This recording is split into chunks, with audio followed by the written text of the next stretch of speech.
If you're over 60, there's a daily habit you may be doing without thinking about it that could be quietly working against your circulation.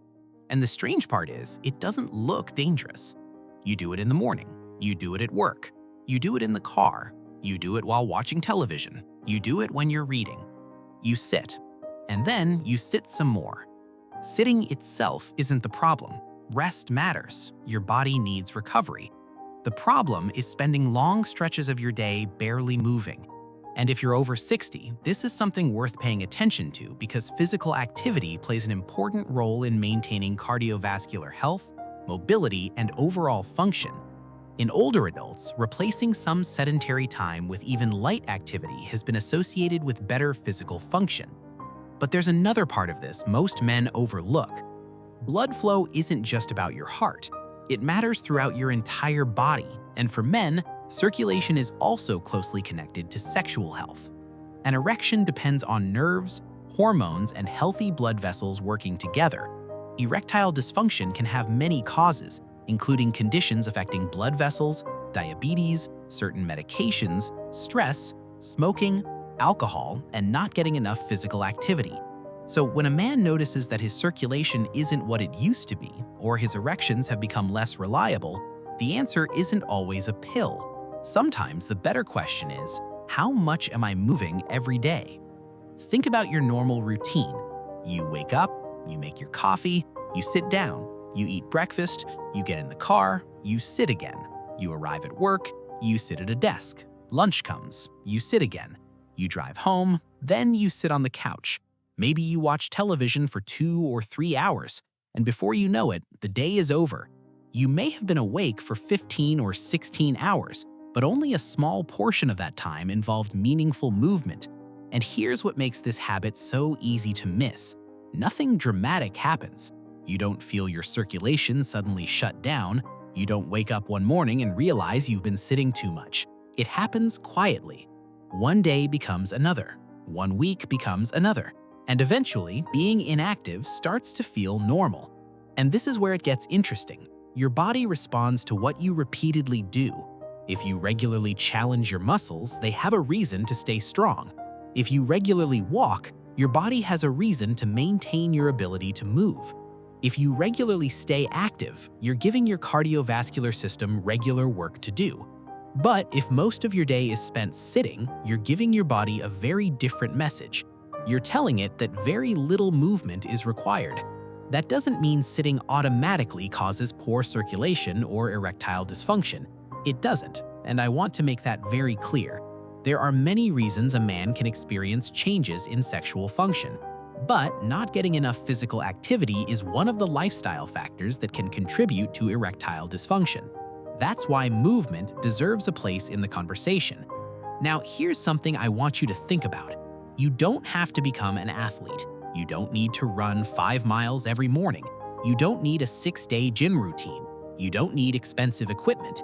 You don't even need to start with a complicated exercise program. Here's the simple change you can start today. Get up more often. If you've been sitting for a long time, stand up. Walk around the room, go outside for a few minutes. Take a short walk after a meal. Walk while you're talking on the phone. Stand up during part of your favorite television program. Park a little farther away when it's safe and practical. Take the stairs when appropriate. These things may seem almost too simple, but that's exactly why they can work so well as habits. You're not trying to transform your life overnight. You're trying to make movement normal again. And there's another important point. You don't have to become an athlete. You don't need to run 5 miles every morning. You don't need a 6-day gym routine. But if you go for a 30-minute walk but spend the remaining 10 hours sitting almost continuously, your days aren't identical. The goal isn't perfection. The goal is to reduce the amount of time your body spends completely still. The CDC's physical activity guidance emphasizes moving more and sitting less and recommends that older adults include aerobic, muscle strengthening, and balance activities as part of a well-rounded routine. But before you try anything, there's one thing you need to know. More movement doesn't mean you should suddenly push yourself as hard as possible. If you've been inactive for years, start gradually. You don't need to prove anything. Your first walk might be 5 minutes. That's okay. then maybe 10, then 15. Over time, you can build from there. If you have a medical condition or you're unsure what kind of activity is safe for you, talk with your healthcare professional before starting a new exercise routine. The goal is progress, not punishment. Now, let's talk about something many men overlook. Your blood flow isn't just about exercise. Your blood vessels are influenced by your overall health. High blood pressure matters, diabetes matters, excess weight matters, smoking matters, alcohol matters, stress matters, sleep matters, and your medications can matter too. Certain medications can contribute to erectile dysfunction, which is why you should never stop a prescription on your own because you suspect it's affecting your sexual health. Instead, talk with your doctor or pharmacist, and if you're experiencing persistent erectile problems, don't automatically assume it's just because you're getting older. That assumption can cause men to miss an opportunity to address an underlying health issue. Erectile dysfunction can sometimes be a symptom of another health problem. That's why your sexual health deserves the same attention you give the rest of your body. Now, let's make this extremely practical. I want you to remember 5 simple things. Number 1, move every day. Walking is a great place to start if it's appropriate for you. Number 2, break up long periods of sitting. Don't disappear into a chair for hours at a time. Get up, move around, then return to what you were doing. Number 3, build strength as you get older. Muscle doesn't just help you look strong, it helps you remain independent.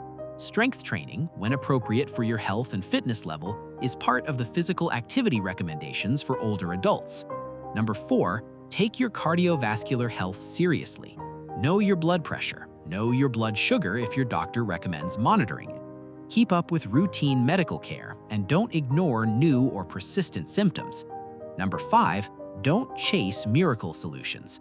If someone tells you that one drink, one seed, one vitamin, or one supplement will instantly transform your sexual health, be skeptical. Your body is more complicated than that.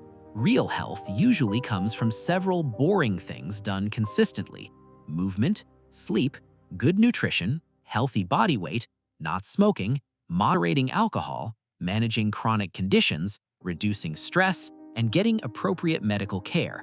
Now, let's go back to the habit we started with, sitting. You don't have to eliminate it, you shouldn't. Rest is part of a healthy life. Sitting down to read a book is not dangerous. Sitting down to enjoy dinner is not dangerous. Sitting down with your family is not something you need to feel guilty about. The problem is when sitting becomes your default position for almost the entire day. That's when you need to interrupt the pattern. So here's your challenge. For the next 7 days, pay attention to how often you're sitting. Don't judge yourself, just notice it. How long do you sit after breakfast? How long do you sit in the car? How long do you sit at work? How long do you sit in the evening? You might be surprised. Then start interrupting it. Set a simple reminder if you need one. Every 30 to 60 minutes, get up when practical, walk for a couple of minutes, stretch, get some water, do something that gets you moving, then sit back down. You're not trying to turn your entire day into a workout. You're simply refusing to let hours pass without movement. And here's the beautiful part. This costs you nothing. No expensive membership, no special equipment, no complicated diet, no miracle supplement, just movement. And if you're currently very inactive, even small increases can be a meaningful first step. Research in older adults found that replacing sedentary time with light physical activity was associated with improvements in physical function. So don't underestimate small actions. A 2-minute walk may not feel like much, but it's still 2 minutes more movement than sitting there. A 5-minute walk after dinner may not look impressive, but it's still a habit your body can benefit from. And 10 minutes tomorrow can become 15 minutes next month. That's how change actually happens. Not through one giant decision, through small decisions repeated over and over. And there's one more reason this matters. Your goal isn't simply better circulation. Your goal is maintaining your independence, being able to walk without struggling, being able to climb stairs, being able to play with your grandchildren, being able to travel, being able to enjoy your hobbies, being able to wake up with energy, being able to feel confident in your own body. Sexual health is part of that bigger picture. You don't have to be embarrassed about caring about it. You don't have to pretend it doesn't matter just because you're over 60. And you don't have to chase your younger self. You simply need to take care of the body you have now. If your erections have become consistently weaker, if the change is new, or if you're concerned about your sexual health, talk with a qualified healthcare professional. Don't diagnose yourself from a YouTube video. Don't stop medications without medical advice, and don't assume that every change is simply aging. Find out what's actually going on. Because sometimes the most important thing you can do for your sexual health isn't something you take, it's something you do. You stand up, you walk, you move. You take care of your heart. You take care of your blood vessels. You take care of your entire body. So tonight, when you're sitting on the couch and you've been there for an hour,